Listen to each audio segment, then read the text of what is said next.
Merci. Donc Leïla, quand tu as résumé tout ton truc à la fin, je ne vais pas rajouter quelque chose, mais un point, je dois revenir à celui-là, c'est en fin de compte quand tu as parlé d'automédication.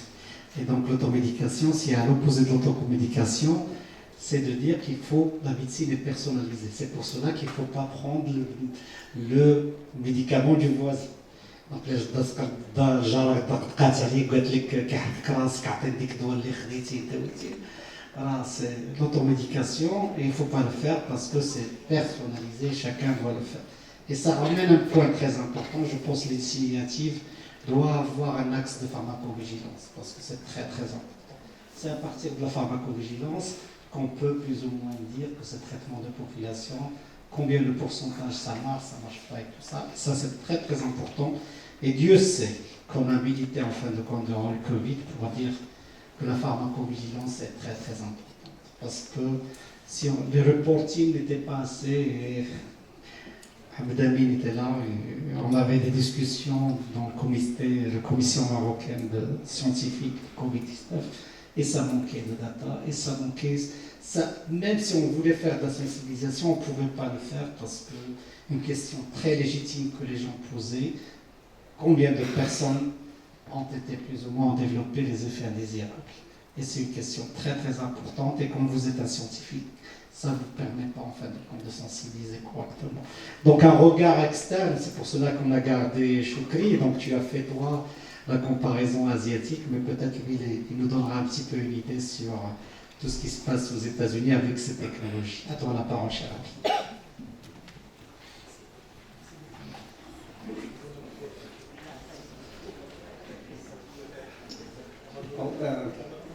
Je suis désolé, encore une fois, je vais parler en anglais. Okay. So, lots has been covered so far. I think I'll try to focus just on the most important points that have not been addressed today. And so the first one is, even for countries that are quite wealthy, like the US, the issue of precision medicine or individualized medicine or personalized medicine remains really a challenge because there's so much that we can do and it can be extremely expensive. At the end of the day, most of the experts will tell you that personalized medicine has to focus on things that will have an impact. And so as a result, for me, what seems to be important here is that if personalized medicine has to be advanced as a mission, the focus has to be very clear. It has to have an impact on Morocco, and it has to have an impact on the Moroccan patient, the average Moroccan patient. That has to be very clear. And therefore, the policies that will be implemented have to take that into consideration without really focusing, it's primarily on cancer, it's primarily on vaccine or epidemics, etc. It's really one that will address all the needs of the patients. I want to address the second one, which was highlighted multiple times here, and that is the formation of the scientists, etc. One thing that I'm really surprised, wherever I travel around the world, whether it's China or Europe or Morocco here, I rarely hear about the MD PhD path.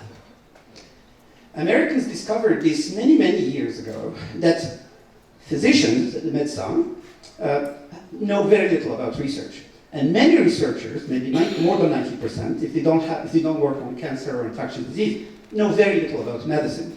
And so in order to get the two to communicate, you really have to form them. And so what the American university created several years ago, created the MD PhD branch, which actually you apply to go either to the MD program, the PhD program, or you also apply to the MD PhD program. From day one, you're actually going to go to the clinic and then going to have to the PhD. And the fact that we don't have this in this country, it's really a loss. We should have a path that forms students directly into the MD PhD program.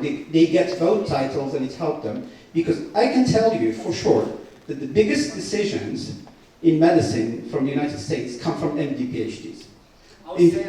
Yeah, and that's really, they lead pharma, they are CEOs of companies, they lead universities, because they can speak both languages. Now, what we are also seeing different these days, and I have trained, just to give you an idea, I have trained over hundreds of PhDs, MDs, and MD PhDs. So I know really what I'm talking about. And I also serve on the committees that select them to the university. So what we are also seeing for, I would say, the past 10 years is MDs, the ones who are going to become medical doctors, médecins, have a choice by the last 2 years of their training, or 3 years, to actually choose to also have a PhD. And so the university gives them that option, and they can come to the lab. Many of them come to my lab, and they do a thesis of research. So now they learn about research, and they get a PhD. They defend their thesis like normal PhDs. What we are trying to push today is actually for something similar for PhDs. We do a lot of translational research for PhDs. Not only translational research, another thing that PhDs can benefit from enormously is exposure to pharma. And you need to understand how the pharmaceutical industry operates. So you can do your research as much as you want. And if you don't understand how research leads to a product, and we have people here who do that final step, if you don't understand that process, you're never going to develop that medicine. So that's what we need. We need that formation that's very specialized so that Morocco is not always lagging and following. Morocco has to be in the leading seat. We'll be sitting right with the drivers. The US, China, these are the ones who are going to drive research. Japan, South Korea, Malaysia, these are countries that are advancing at a very fast pace. And we need to be with them at that front seat, with the right people, with the right technologies, etc. And I think I have one more point I want to highlight about the advantage of data collection and personalized medicine. And that is, pharma will pay attention when they know that there are data for Morocco and North Africa, etc. When they are developing drugs, when my companies develop drugs, and we do safety and toxicity studies, safety and efficacy studies, we never think of Morocco or the Moroccan patient. When data become available, they will become part of what the FDA will make it possible to approve a drug in North Africa or not. Because if you don't include that population, that's not going to be possible. So there is that aspect of data collection that's actually very important to keep in mind, because it's very likely that we will continue for the next 20 or 30 years to use drugs that are developed in the US, most likely in China, and Japan, and maybe Canada. But how many drugs will come from Morocco, I don't know. But at least before we get to that point, and we have a lot of talented people who will develop them in Morocco, not to undermine that. But in the meantime, we need to make sure that those pharmaceutical companies producing those drugs, biosimilars, vaccines, etc., take into consideration the Moroccan population. And on that note, I'll stop. Thank you very much.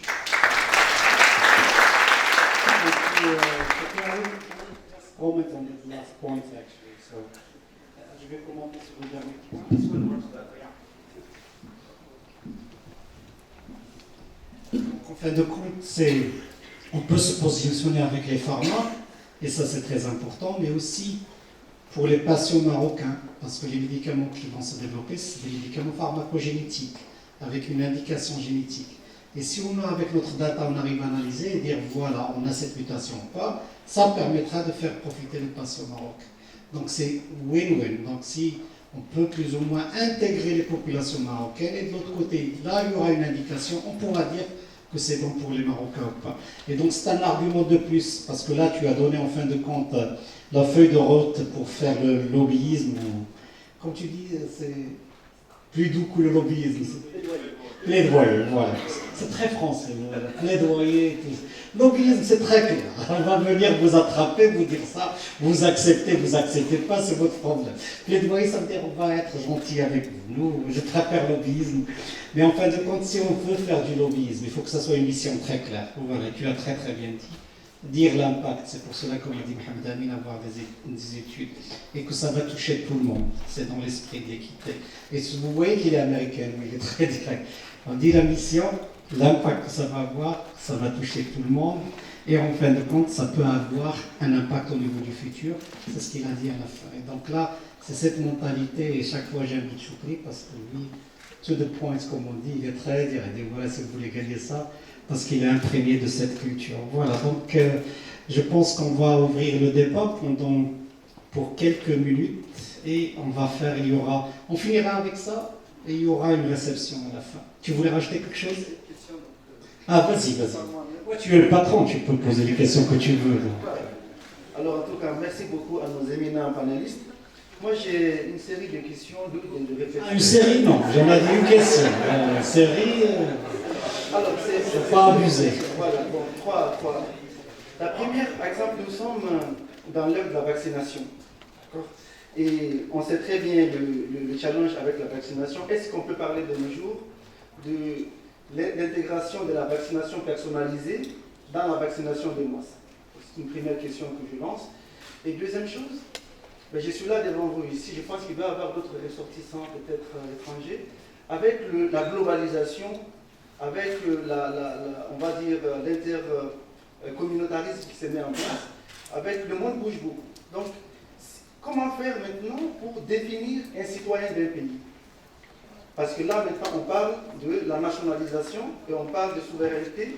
Et donc, une personne, quand est-ce qu'on peut dire qu'une personne est marocaine? Est-ce que c'est un résident? Est-ce que c'est sur papier? Comment est-ce qu'on... Ça, ce sont des choses, peut-être qu'il faudrait réfléchir à cela. Deuxième chose, je prends le cas des vaccins. Voilà, il arrive des fois... C'est un débat, donc c'est un débat.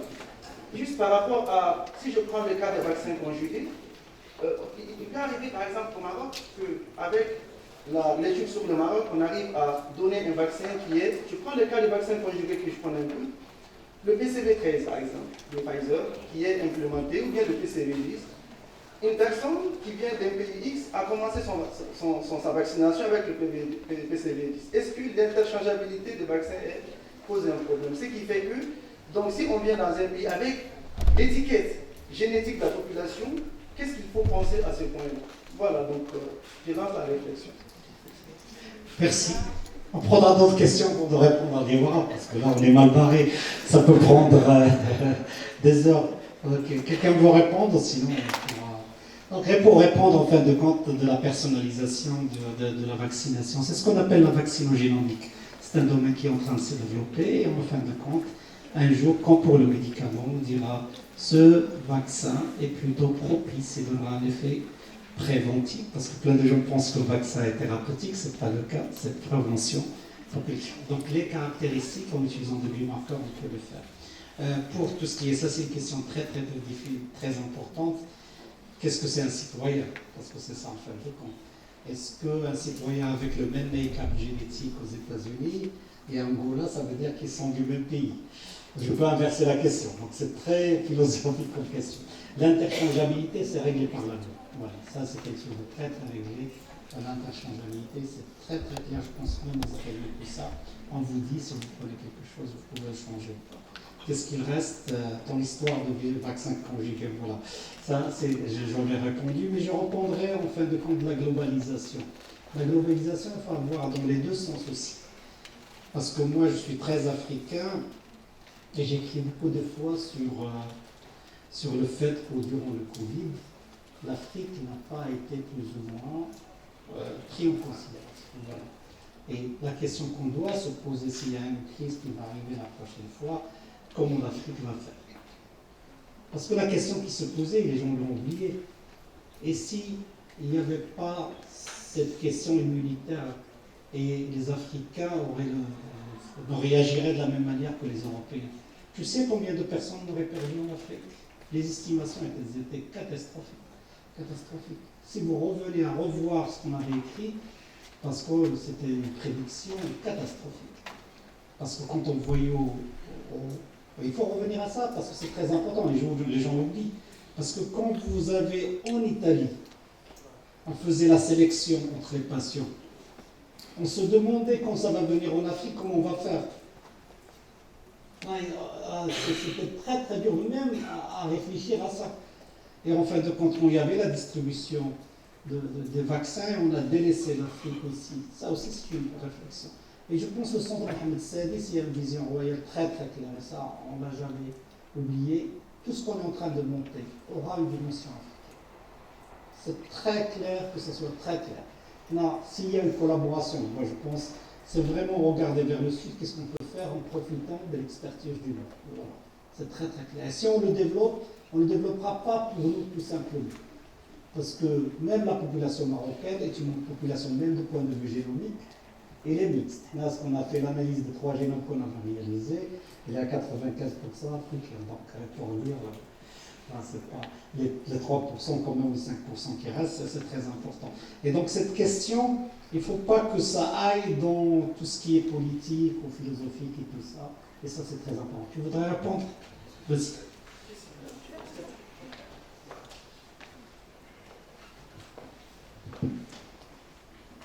Vous l'avez bien souligné, là on est dans un objectif de santé publique, on n'est pas dans un objectif de créer des classes, de catégoriser les gens, on n'est pas dans ce sens.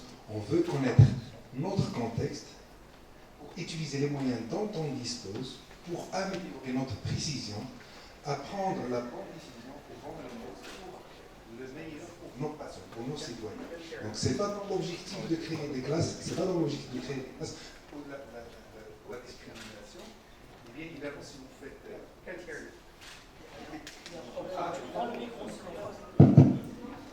Ça marche, c'est ma faute.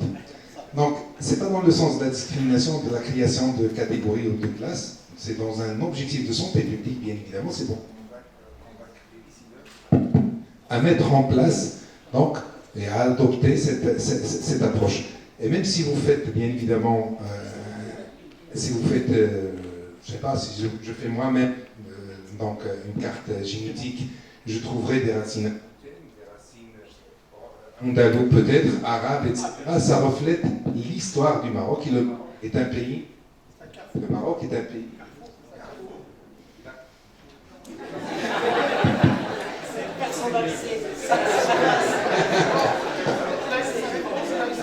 Exactement, exactement. Donc c'est pas dans ce sens, et bien évidemment, comme l'a bien souligné le professeur Ibrahimi, le Maroc, dans les directives de Sa Majesté, est enraciné dans l'Afrique et dans l'esprit du partage. Le Maroc, il est dans ses racines, et ses racines, c'est dans l'Afrique. Et on le voit dans différentes dimensions, que ce soit dans la politique, dans l'économie, dans la santé, etc. Et la Covid était une excellente expérience de partage de notre expérience en matière de vaccination, par exemple, avec beaucoup de pays africains. Voilà.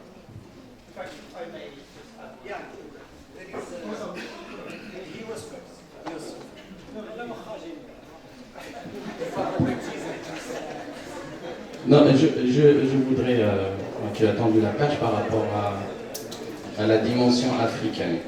Ça, c'est très important pour ne plus pouvoir se poser cette question. Et le lobbyisme est aussi très important. Un lobbyisme local et un lobbyisme régional. Aujourd'hui, quand on a des médicaments qui sont développés, on sait quelles sont les industries pharmaceutiques, ils sont localisées où elles sont localisées dans les pays développés. Quand ils font les essais cliniques, c'est surtout des essais cliniques dans ces pays. Et le parent pauvre reste l'Afrique. Et justement, quand on met en place un médicament, on est des fois presque obligé de prendre ce médicament sans savoir que si ce médicament va marcher chez nous. En l'occurrence, les vaccins. Ben, les vaccins, c'est très très important que, justement, par cette initiative, pouvoir faire un peu de lobbyisme pour donner une carte de prédisposition à accepter ces médicaments qui ne soient pas imposés à nos pays. Et ça, c'est vraiment très important si on arrive à le faire. Et justement, la mise à disposition, c'est-à-dire les data, c'est-à-dire les générer, les stocker, les analyser, et dire, voilà, notre carte, c'est celle-là. On accepte ces médicaments, on n'accepte pas d'autres. Voilà, donc il faut aller dans ce sens. Et les vaccins sont inclus dans la chose. Et donc si on le fait justement un transfert vers les pays d'Afrique, justement, les essais cliniques qui vont être faits vont justement être à mesure de pouvoir faire un vaccin dans un pays X et voyager et faire le suivant ou le rappel dans un pays Y. Voilà, donc je pense que ça doit être ça. Nothing to add. Fantastic job. I knew that you would be saying that. So. يلا بس عبد الله puis après c'est Mohamed. Ou sinon on prend des questions. Non, en français. Non, je voulais juste revenir un peu à une question qui, je pense, on est tous d'accord qu'on doit collecter des données. Mais à chaque fois, j'ai envie de revenir à cette comment, parce que depuis que je suis rentré au Maroc, j'ai remarqué qu'il y a des difficultés lorsqu'on essaye d'entamer n'importe quelle décision. Là, on parle, je pense qu'on est tous d'accord, collecter des données, et là, j'en parle, il y a de la génomique, il y a de la protéomique, il y a de la transcriptomique, il y a de l'épigénomique, il y a des mRNAs, microRNAs, il y a des short RNAs, il y a plein de données à collecter. Mais quoi en faire ces données-là? Je pense qu'une donnée est très importante, à mon sens. Il faut vraiment qu'on apprenne à travailler ensemble. La multidisciplinarité est extrêmement importante. Il faut qu'on apprenne à travailler ensemble. Collecter des données, les mettre ensemble. On a besoin d'analystes, on a besoin de structurer ces données, on a besoin de les mettre en public et qu'on en profite tous. Si on n'arrive pas à travailler ensemble, si on n'arrive pas à élaborer une méthode claire pour qu'on puisse avoir des timelines pour dire qu'au bout de 2 ans, au bout de 3 ans, je veux arriver à ça, je veux arriver à ça, je veux arriver à ça, je pense qu'on ne va pas y arriver. Voilà, merci.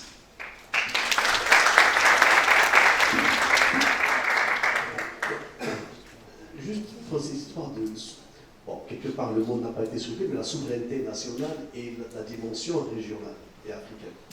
Donc, je crois qu'il faut... Enfin, c'est vrai que le Maroc, il a fait beaucoup d'efforts. Il a fait un saut qualitatif dans beaucoup de domaines.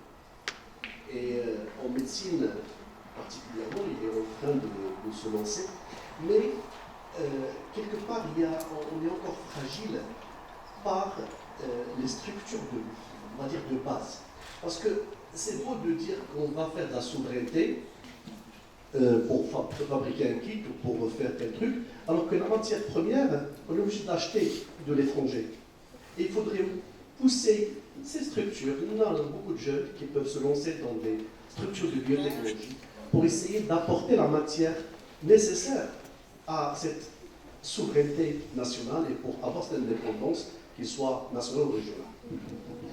Donc la real supply chain, c'est quelque chose de très très important parce qu'à un moment ou à un autre, il faut qu'on arrive à avoir nos propres matières premières. Je ne rappelle pas l'histoire de l'avion qui était sur le tarmac d'Italie, qui a été hijacked by the Americans and shook easy. Maybe he was one of them, but he took that plane. On prendra... Yalla, il y a un jeune derrière. Vous vous présentez, puis après... S'il y a une autre question, on va juste terminer dans 10 minutes pour que ça soit 17h. Voilà. Il y a une réception après ça. Donc on prend la dernière question et on finit. Hi everyone. First of all, I want to thank all the attendants in here, including students and also researchers and professors. And also I want to thank Mohammed VI Center for Innovation and Research. Actually, I have 2 questions. The first question is about the situation of the natural biocompound products and the use in precision medicine. And the second is what is the situation of handling or avoiding the challenges and obstacles of the precision medicine in the part of the oncogenetics and also in the immunology, because we all know that the immunosuppression is also one of the biggest and major obstacles for any treatment, including the precision medicine, and also we know the mutations that can have a huge problem in the treatment of all pathologies, including cancer. And just to summarize my questions, the first question was about the situation of the bioactive compounds in precision medicine, and the second is what is the biggest challenges and obstacles of the precision medicine in genetics and immunology, and the second in the second question, how to avoid those challenges and obstacles. Thank you. You want to answer in English or in French? Sorry? We do it in French. En français, d'accord. Non, mais je pense que c'est une question très très importante. Et en fait, c'est ce que j'avais souligné au tout départ. J'ai donné un exemple simple pour que tout le monde puisse le comprendre. Et j'ai parlé de l'immunothérapie qui est une thérapie qui est maintenant d'actualité. Mais lorsque vous avez parlé de biothérapie, c'est la même chose. Lorsqu'on parle de biothérapie, si vous pouvez prendre par exemple, dans le cas de l'immunothérapie, on utilise des anticorps.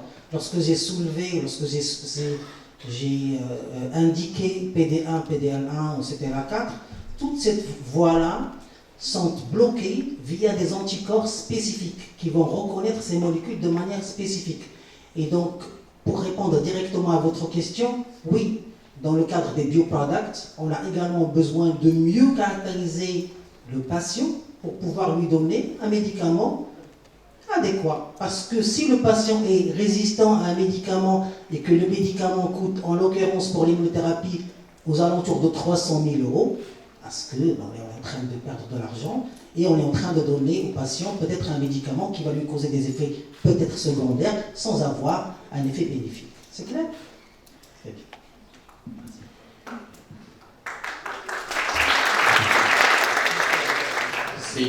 C'est juste pour rejoindre ta réponse également par rapport à la résistance. Tu parlais un petit peu de résistance. Aujourd'hui, c'est le gros problème. C'est-à-dire, aujourd'hui, quand j'arrive à un échec thérapeutique, il me faut trouver la molécule que je vais mettre à disposition du patient. Et justement, tout ce qui est micro-environnement, par exemple, parce que tu parles du cancer, micro-environnement tumoral va générer énormément de voies de répression. Et aujourd'hui, quand j'ai parlé tout à l'heure de 500 molécules qui sont développées, mais il y a 5000 voies qui ont été analysées. Ouais. Donc, ce qui fait la science, la connaissance en biologie, et elle avance à grands pas. D'ailleurs, de tous les médicaments qui sont développés, il y a de la biologie fondamentale qui était en avant. Et donc, ce qui fait, quelques années après, on développe le médicament. Et donc, aujourd'hui, s'il y a une voie qui est traitée, il y a une autre voie qui apparaît, on commence un petit peu à essayer de chater cette voie-là. Et donc, ce qui fait, aujourd'hui, la médecine personnalisée, c'est très, très important pour pouvoir avoir vraiment la carte, justement, ou le panorama du patient pour pouvoir lui proposer tel ou tel médicament. Voilà. Donc,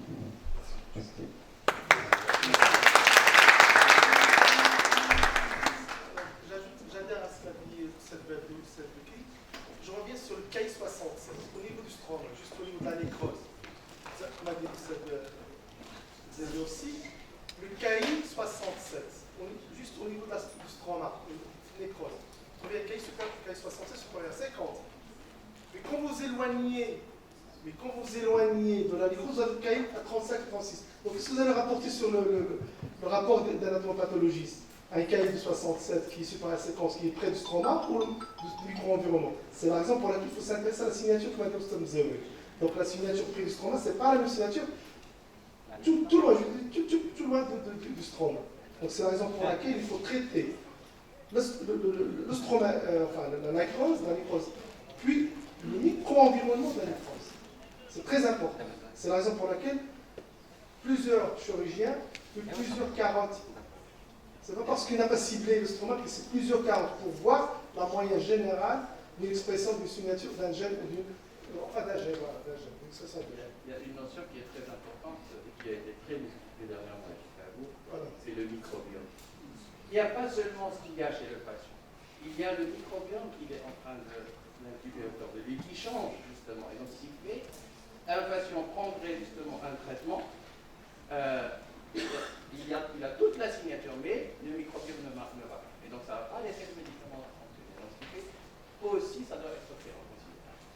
Ça change beaucoup le microbiome. Et peut-être ce médicament, parce que dans une carotte sur laquelle on travaille, il y a un patient qui arrive avec pas de caras, il n'y a pas de mutation au niveau du gène RAS, du gène FLRAS. Mais après chimiothérapie, il revient avec une mutation au niveau du gène RAS. Donc c'est autre chose. Donc il faut toujours revenir sur les approches moléculaires ainsi que les approches technologiques. Voilà. On a commencé avec professeur Barrahou, donc je vous laisse la parole. Merci, professeur Ibrahim. Juste parce que dans sa deuxième question, il a soulevé obstacle et challenge. Moi, j'élimine obstacle, je garde challenge. Il faut rester optimiste. Il n'y a pas d'obstacle, on n'a rien encore concrétisé sur le terrain. Donc, c'est un challenge, on aura des challenges, c'est sûr.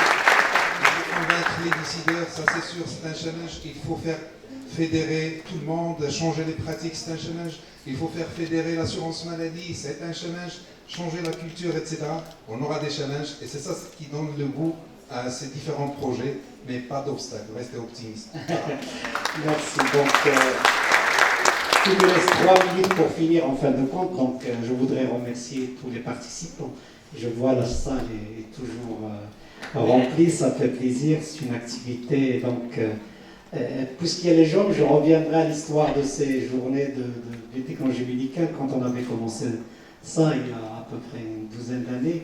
C'était des étudiants de master qui avaient organisé la journée. C'était que des étudiants qui ont cherché de l'argent pour faire ça. Et on a fait là en décembre, Inch'Allah, on va faire la 10e journée de biotechnologie médicale, mais c'était que des étudiants qui ont fait.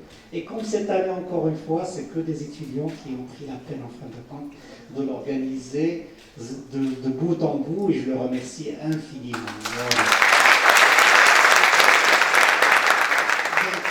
Pour garder en fin de compte ce qu'on va faire par la suite, donc l'idée c'est en fin de compte de réunir ce panel, ces 12 personnes, comme je ne l'ai pas dit au départ, c'est des gens qui sont très excellents, voilà, excellents dans leur domaine, dans ce qu'ils ont fait. Et en fait, on a parlé de fédérés, pluridisciplinaires, mais dans ce panel, il y avait de l'épidémiologie, en passant d'anapath, donc au généticien, de la bioinformatique, l'immunologie, tout ça. Et c'était le but en fin de compte de démontrer qu'on peut le faire. Pas pour nous tout simplement, mais aussi pour les jeunes.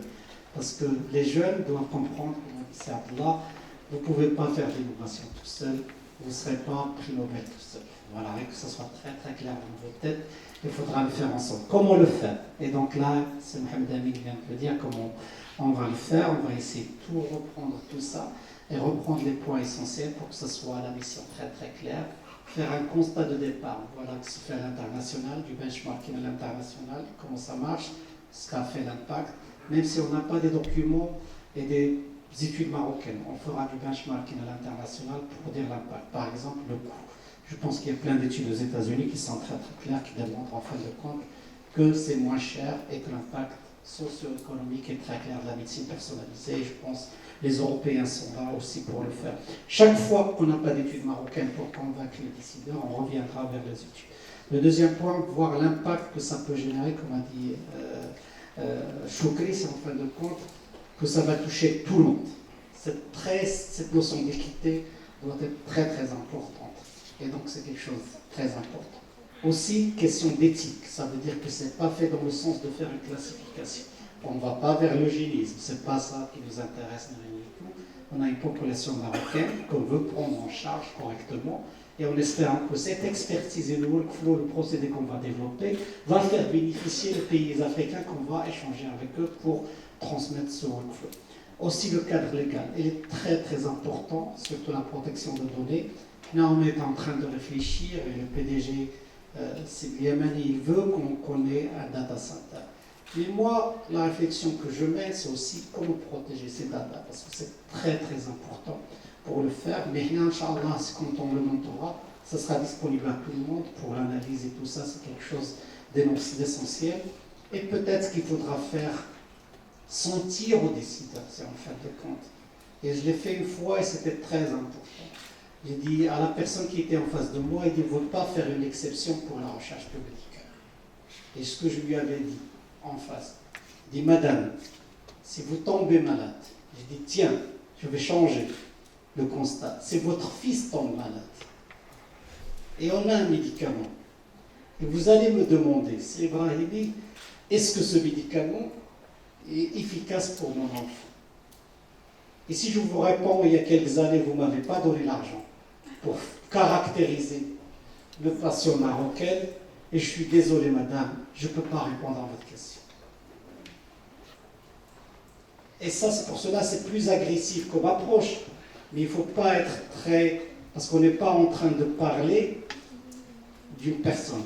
On est en train de parler de toute une population, tout un peuple dont on doit, je dis doit, prendre en charge un jour. Et donc c'est quelque chose de très important et moi je le prends, et tous les gens qui étaient autour de ce panel, très sérieusement. On a besoin de tout le monde pour le faire On fera même de la sensibilisation pour ça. Même quand on va sortir le communiqué, on le fera en arabe. Pour le faire diffuser à tout le monde, comme ça personne n'aura une excuse pour dire on va le faire même en anglais, en arabe, en azir et tout ça pour dire voilà, c'est pas un luxe, le terme c'est très clair. La médecine personnalisée aujourd'hui, dans le monde et au Maroc, ne doit pas être un luxe. C'est vraiment une question de vie ou de mort. Et c'est très très important et tout le monde doit être conscient. Je vous remercie infiniment d'être parmi nous. On est en train de faire ces journées-là. Ce qu'on va essayer de faire, c'est, on ne va pas juste faire cette initiative et partir, mais on va faire parvenir même nos échecs. On vous dira si on a eu des échecs, on n'a pas réussi, mais s'il y a des réussites, on en parlera aussi. Mais c'est vraiment une mission qu'on vous donne aussi. Là, c'est une génération peut-être qui va partir, et si on n'arrive pas à le faire, il faut vraiment promettre que vous allez le faire de votre côté, et merci infiniment. La réception, parce que tout le monde est resté, la réception à la fin. Merci infiniment.